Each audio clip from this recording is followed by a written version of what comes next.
Alors, la Fiat 600 se dévoile officiellement, ça y est, on a les infos.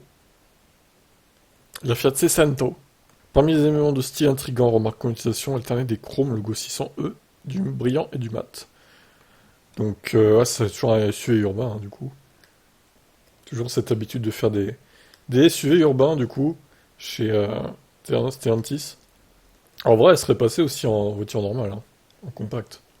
Dommage qu'ils aient pas tenté. Alors, 4,17 m de long, plus compact qu'un 500X, et aussi qu'un capture hybride au i2008.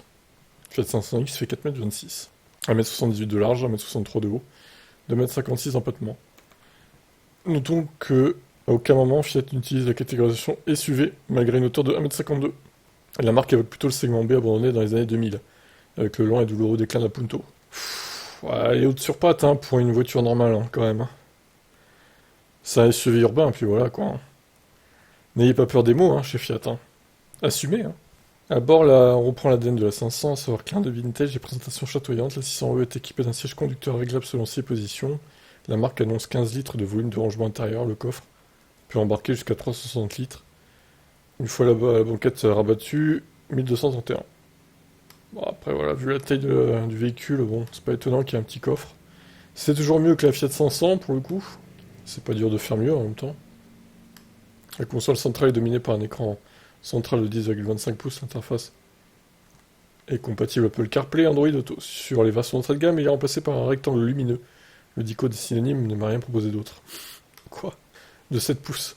Le tout est connecté à un système de navigation TomTom permettant notamment d'identifier les points de recharge publics en direct.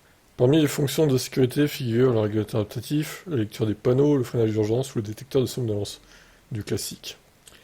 Il partage sa plateforme avec le Jeep Avenger, logique, c'est à peu près la même taille, même s'il est un peu plus court. Moteur de 156 chevaux, 0 à 100 en 9 secondes, 260 Nm de couple. Vitesse maximale 150 km/h. 3 modes de conduite, éco, normal ou sport. Le poids 1 tonne 520. 100 kg de moins que l'Avenger, c'est pas mal. Ah oui, il est un peu plus long que l'Avenger en plus. Bah franchement, ils ont fait du boulot sur le poids parce que quasiment 100 kg de moins pour un véhicule plus long en plus. Bravo, franchement. Le poids est correct, hein, en vrai, ça va, hein. La batterie toujours la même, hein, 54 kWh brut. Et l'autonomie, 400 WLTP, 600 cycle urbain. Ça sera vérifié évidemment en conditions réelles. Chargeur 11 kW en courant alternatif, 100 kW toujours en courant continu en pic. Ils commercialiseront aussi une Fiat 500 hybride. Sans intérêt, quoi.